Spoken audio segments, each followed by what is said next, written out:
TikTok famous singer David, abbreviated as D4VD, is currently not doing so great. Allegedly, he could be tied to a very serious crime involving a minor who is no longer with us. And coincidentally, his first major hit happened in 2022, and it was titled Romantic Homicide. Yikes. Since the terrible news broke of what he could allegedly be involved in, his streams have only gone up. A lot of his songs are charting now. George W. Bush was the 43rd president of the United States, and he is considered by many to be a war criminal. He is also a fairly decent painter.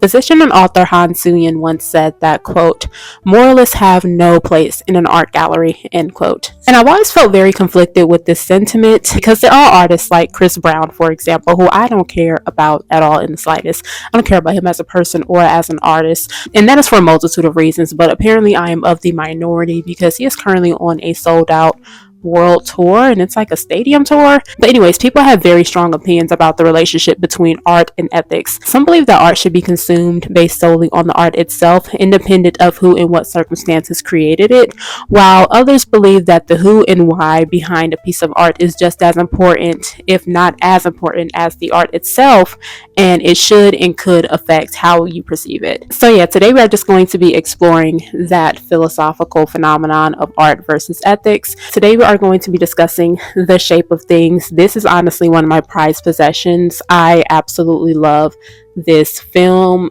If you are able to, I would suggest getting it on DVD. It is very hard, damn near impossible to find it on streaming, and it is such an excellent film. So a woman, Evelyn, she meets Adam at his job. He works at like this art gallery or whatever, and she's a master's student. She is an artist. She has this kind of artsy, alternative, free woman vibe, and Adam is the complete opposite. He just seems very insecure and self-conscious, and this is until Evelyn walks in the picture and she kind of molds him into this ideal boyfriend, if you will. That is basically the basis of it. And then his friends, who also treat Adam not the best, they treat him like shit. They don't like this new version of Adam as well, because along with the physical changes, he has some personality changes as well. And Adam's glow up, in a way, it kind of turns his life upside down, and it affects all of his relationships. And so we get to see that play out in the movie. And then at the very end, there's a very interesting twist. I'm sure if you've seen the movie, then you know what I'm talking about. Also, spoiler alert, I would suggest if you haven't seen the movie, then to pause, order a DVD, and then watch it. But anyways, in the final part of the film, there's this really big twist, and it kind of reveals Evelyn's motives, and it brings up the question of art versus morality and ethics. But yeah, let's get into it. That is a brief little synopsis or whatever. So the first question that I want to explore is, does beauty influence morals? Because that is a recurring theme throughout the film. So again, throughout the film, the main character, Adam, who is played by Paul Rudd, he has this physical glow up. He loses weight, he gets contacts, he gets a new haircut, he even lets go of like his emotional support jacket or whatever. And so this is all at the suggestion of Evelyn, of course, the new girlfriend that he meets, and she's kind of, doing him up, making him a new improved version of himself. As soon as he makes these changes, like he stops biting his nails and he loses a couple pounds, his friends immediately notice, and his two best friends are Jenny and Phil. Jenny and Phil, they have a very weird relationship, but Jenny and Phil are actually engaged, soon to be married. Adam originally had a crush on Jenny, but he was just very unsure of himself and didn't have a lot of confidence, so he never approached her, even though she was putting down all of these hints. And this kind of sets the tone for their entire friendship and how Phil and Jenny interact with Adam. Phil is just all around just like not a good guy. He's just kind of a douchebag, and he is always punking Adam. Whereas Jenny, she's nice, but she kind of treats him like she feels bad for him in a way. Like, she's nice, but she also kind of has this pity for him. But Adam isn't getting a lot of positive interactions throughout his life at the beginning of the film until Evelyn comes in the picture. And as you see this friend group operate, you see that there's this invisible social hierarchy that exists where Adam is at the very, very bottom. But this hierarchy is challenged whenever Adam begins to date Evelyn, because again, Adam becomes more confident and physically more appealing. And so this kind of shakes things up within the friend group. And at first, Jenny is perplexed by Adam's transformation, but she's intrigued. And Phil doesn't like it at all. He's kind of giving kind of sort of haterish, but also he has very regressive ideas about women and men and relationships. And so he kind of doesn't respect the fact that it took Evelyn, a woman coming into Adam's life, for him to make these changes. Phil is just immediately suspicious of Evelyn, and he makes that very clear. And it's also interesting seeing the dynamics in this friend group as well, because they all kind of have this very conservative, reserved ideals surrounding sex and PDA. There are many points in the film where Evelyn would initiate PDA, and at first Adam was very reluctant because he was just like, no PDA or whatever. And then eventually, when he warms up to the idea of it, his friends kind of make fun of him for it. And there was like this other scene where they were all at Phil's house and they were talking, and they all started whispering the word penis, and Evelyn didn't understand why they were whispering, and they were like, oh, it's a bad word, you don't say that out loud. Those little moments like this where you get to see like how they view sex and PDA and things of the sort, and it's very obvious that Evelyn is an outlier within this group, and the changes that she is bringing up in Adam, Jenny and Phil don't like it at all because it's just not how that group operates. Phil specifically has some very repressive ideas surrounding dating and women. He doesn't respect the fact that Adam chose to make all these changes at the suggestion of a woman, especially a woman that he basically just met. He just doesn't respect it. And he just doesn't respect Adam at all, but that kind of adds a little bit more of a punch to it. And there was just this level of respect that Adam didn't have for himself, and his friends didn't have for him either, because honestly, if Adam respected himself, he wouldn't have been friends with them, and he wouldn't have kept them around as long as he did. This lack of self-respect that Adam has becomes more apparent as the film progresses, and Adam unfortunately has the dangerous combination of being a people pleaser and being insecure. And also that combination just gets exploited so bad whenever it comes to dating as well. So that is just oof. And we can see this at the very beginning of the film when Adam and Evelyn are first introduced. Evelyn was kind of almost testing his boundaries because Adam works in this art gallery and she's this art student, and she was there specifically with the objective to vandalize one of the pieces of art because she said it wasn't true. There was a statue and there was a leaf covering the statue's genitalia, and Evelyn doesn't believe in that. She says it should be true, so she wanted to spray paint a penis onto the statue, and eventually Adam tried to stop her, and that's how they first met, and that is kind of sets the basis for their relationship or whatever. But we see in just this first interaction at the very beginning of the film that Adam is not very confrontational, and Evelyn is very much, I'm going to do what I want to do. And we can see that she's kind of testing his boundaries and what he's going to do, and so that kind of sets the foundation for their relationship throughout the film. This lack of boundaries and his insecurity was constantly reiterated throughout the film. He would always ask Evelyn, like, why did she like him? He just never really seemed too sure of himself anytime they would have sex or anything like that. He was just kind of turning into a yes man for her, even when it was things that would make him uncomfortable. Like, he agreed for her to videotape them during sex when he was obviously uncomfortable with that. And this eventually came to bite him back in the ass, and we'll revisit that again later. Also, later in the film, Adam agrees to get a nose job just because Evelyn kind of suggested it. And he just goes through this entire physical transformation. And as he's going through this transformation, he becomes a shittier person. Jenny, who is the friend, but also the other friend's fiance, they end up having like a little mini affair because Jenny again is intrigued by Adam. And again, if you remember, Jenny was originally attracted to Adam at the very beginning of the film, but he just never had the confidence to ask her out. So this physical transformation and him glowing up, Jenny is automatically intrigued. Halfway through the film, Jenny decides to make a move on Adam, and he doesn't reject her. And so again, they kind of have this little affair. And so now they're both cheaters. Jenny's cheating on her fiance, soon to be husband, with her friend, and Adam is cheating on his new girlfriend, Evelyn, with his best friend's fiance. And so My question again is, does acquiring beauty influence one's morals? And there are a lot of different directions I can go with this question because, of course, the halo effect and pretty privilege are very real things. Like, I'm not here to deny that at all in the slightest. However, that is more reliant on how the world interacts with a perceived beautiful person. So, my answer to that will be yes. If you are not careful, then acquiring beauty will influence your morals. And I say this because there are a multitude of reasons why one would be perceived as behaving with a lower morality after a quote unquote glow up. Sometimes people have always been just not the best and kind of shitty, but with their glow up, maybe their actions and their words are more noticeable, or maybe they just feel more emboldened to actually say what they feel. And I say that because the world has a lot more tolerance for somebody who is conventionally attractive compared to somebody who isn't, especially when it comes to their opinions and things of the sort. And also, I think it's important to consider that this could be who Adam always was. Like, he just now has the opportunity to act out. Also, I think it's important to consider that this could possibly who Adam has always been. He just now has the opportunity to quote unquote act out because he's now in situations that he otherwise would not have found himself in due to him being more attractive now.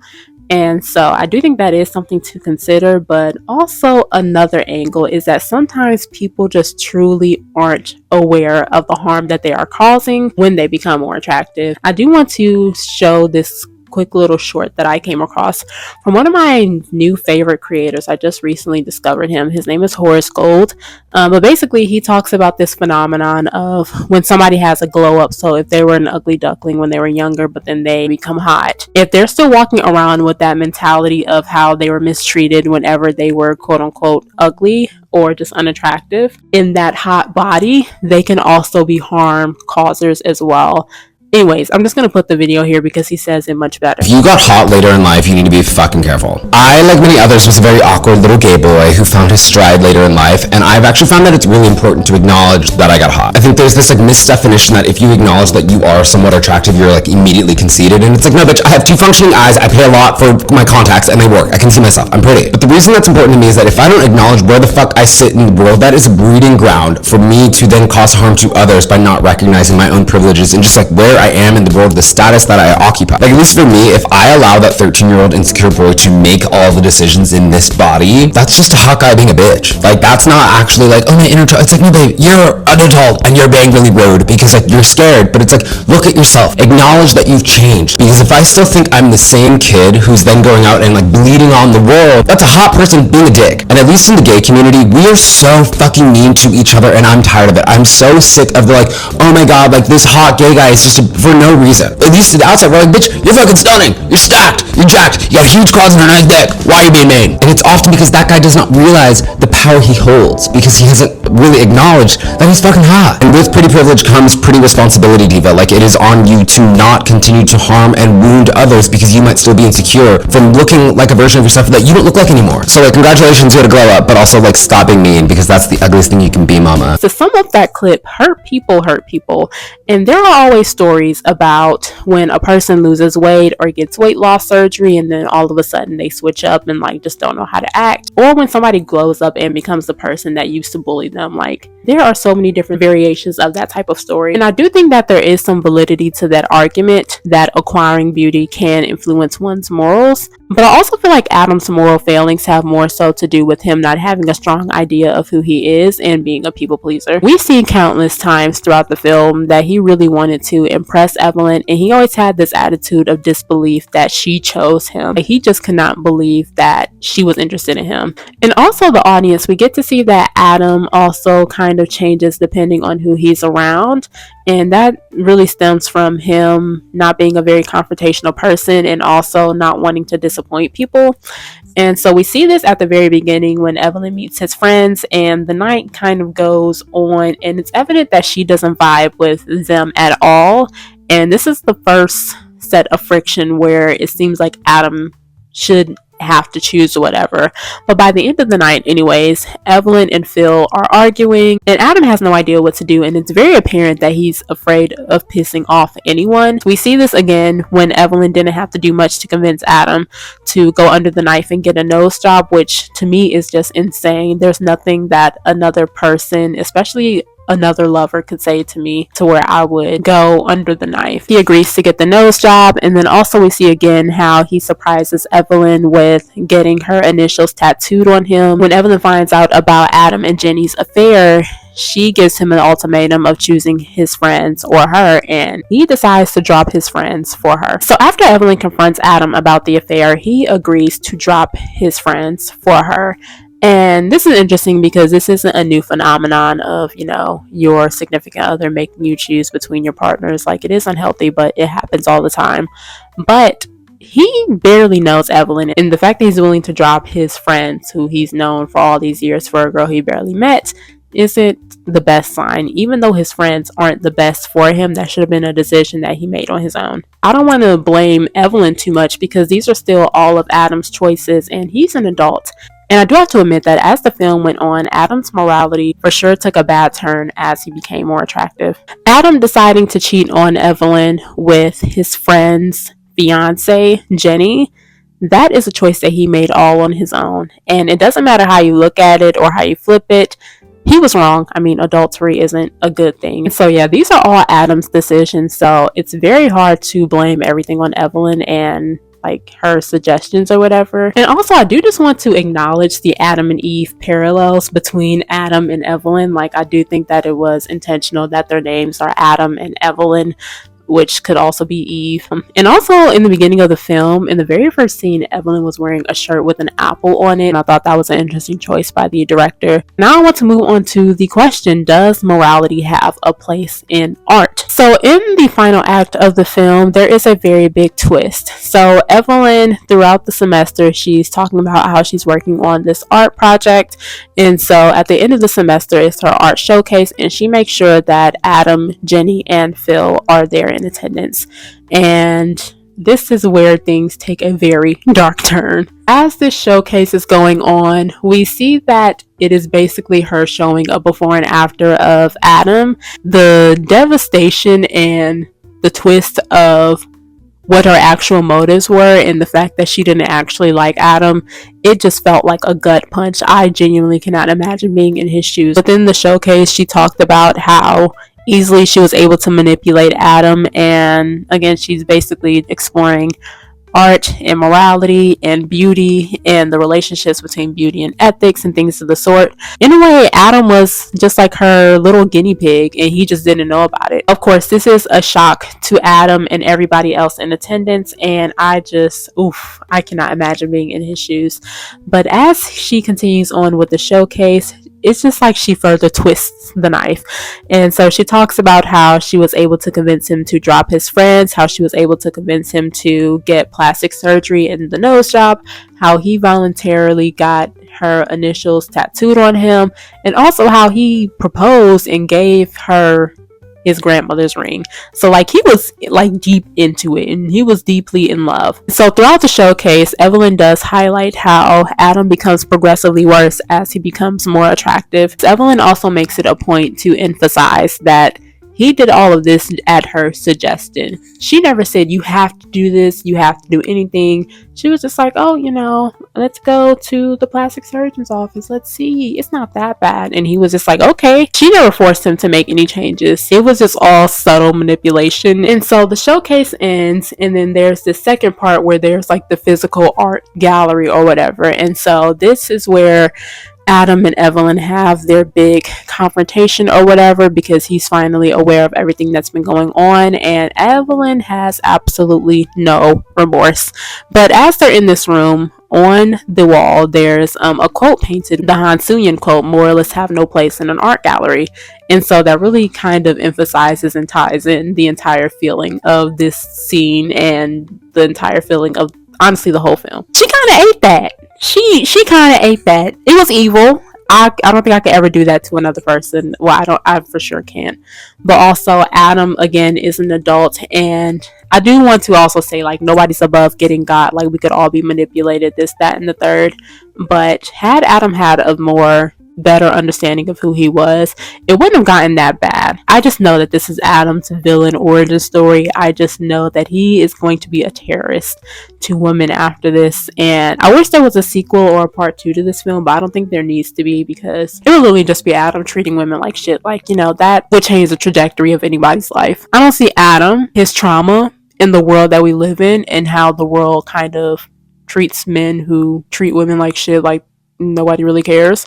So I don't really see him existing in this world and not being a piece of shit unless he's just a fucking unicorn. Evelyn's project, if you will, like that would do a number on anybody. So I don't want to single Adam out, but it also does raise the question of if art and morality can coexist, because Evelyn doesn't believe so, and personally I feel torn, because I understand the sentiment that, art should be judged on the art itself, but that's all just in theory. I do think that it's important to acknowledge the harm that both Evelyn and Adam have caused to one another and to others surrounding them. And be that as it may, it is also important to acknowledge that Evelyn's art presentation was memorable and could possibly inspire others for better or for worse. That is where I start to feel a little bit torn at, because personally, one thing that I took away from her art project is just how deeply important it is to know yourself and to not let others define who you are, because that kind of is what Adam did, and we see how that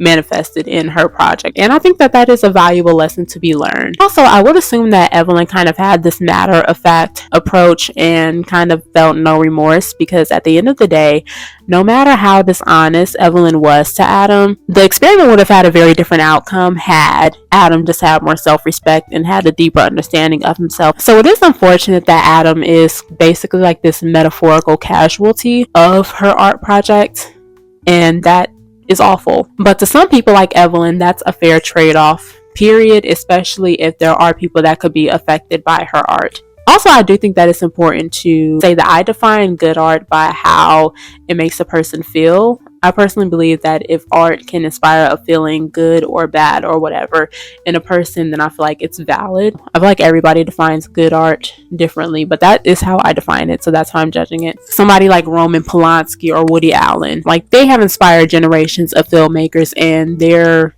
influence can't be erased or understated, no matter how awful they were as people, allegedly. Personally, I still have not seen Rosemary's Baby, and I don't know if or when I will, because I just can't separate the fact that the person who made that is also a very nasty man, allegedly. But the general consensus about that film is that it's an iconic piece of art, and that it has helped usher in conversations surrounding pregnancy and bodily autonomy, especially for that time period. I want to say it came out like the 1960s. So the question is, does that negate the fact that this terrible person is behind such an iconic film that has inspired generations and that has also affected very meaningful and important conversations? I'm not sure if I'll ever watch it. Maybe I will, maybe I won't. I don't know. I don't really feel too strong of a conviction for other people who choose to watch their films, especially older films. But there is a part of me that just can't accept new art or have a fresh interaction with the piece of art if I'm already made aware of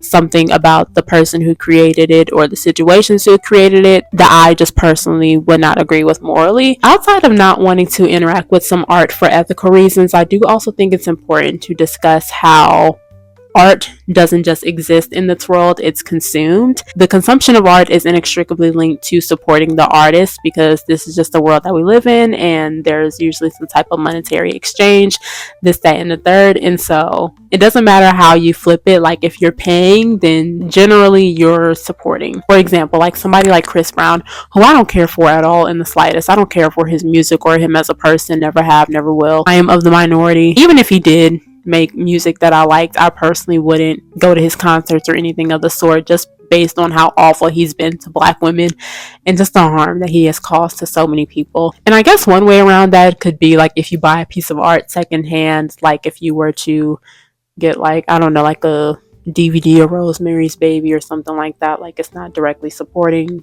the artist or whatever, or you could always pirate. But yeah, what if money wasn't involved? Would all art deserve to exist regardless of ethics?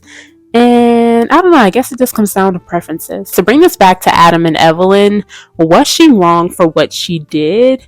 And I'm going to have to say yes, because at the end of the day, lying and manipulation is never a good thing. Like, doesn't really matter how you flip it or whatever. But what I will say though is that Adam isn't completely off the hook either, because he knowingly did some very shitty things outside of the situation with Evelyn that had nothing to do with her. He didn't have to basically have an affair with his best friend's fiance. That is a choice that he made all on his own.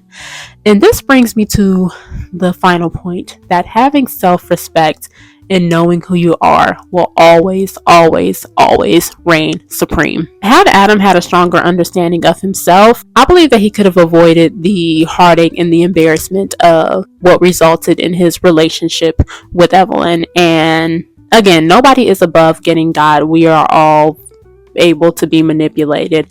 But when you have self-respect, some things are just not up for discussion. And bare minimum, it wouldn't have gotten as far as it did with Evelyn. He most certainly would not have gotten a nose job. And he would have distanced himself sooner because he would have saw a couple of red flags and ran. But anyways, Adam can't be faulted for showing up in what he thought was a real relationship. Evelyn was still very wrong for manipulating him. Like, that's not good. Anything else from the affair to him getting a tattoo, that is all a reflection of his decisions and things that he made all in his own will. So hopefully Adam learned something from this relationship. I'm almost certain that it changed the trajectory of his life though, because I would to anybody, but I'm sure he is just an awful person to women in whatever world Adam exists in now. But yeah, those are my thoughts on The Shape of Things. I feel like that was an abrupt ending, but I don't really have anything else to say. Again, this is the film The Shape of Things. It has Paul Rudd and Rachel Weisz. Excellent actors. I love me some Paul Rudd and I love me some Rachel Weisz. Yeah, this film was really interesting. I strongly urge you to get it on DVD if you can. You know, the good thing about living in 2025 is that DVDs are dirt cheap because nobody wants them. Start collecting. I'm going to make a video about that, about the importance of physical media, but I don't need to get into that right now. This is such a great film. You're not going to find it on streaming anywhere. It's like a licensing thing. A lot of good movies aren't available on streaming, so that's why you should get it on DVD. But yes, I strongly urge you guys to watch this film. There were a lot of parts that I left out, and it's just such an excellent film. The twist really had me gooped and gagged at the end of it. I hope you guys enjoyed May's Motel as well. This is where we'll be doing our monthly film club meetings, and you can check that out and like have more info on what our next film that we're going to be doing actually at the end of this month is going to be. I believe it'll be Josie and the Pussycats. I could be wrong though. It's on the website. But anyways, thank you guys so much for watching if you guys stayed until the end. And yeah, be sure to check out my clothing brand, Main Character The Label. I just recently released a new collection, the Canyon collection. It is perfect for fall. Also be sure to check out my movie themed makeup brand, Box Office Beauty. And be sure to join the community and check out my blog, planetsyd.net. I'm updating it every day until the end of the year, so I hope you guys enjoy that. I hope you guys feel safe and seen wherever you are, and I hope you guys are finding joy and fulfillment on your journey of self-expression. Until next time.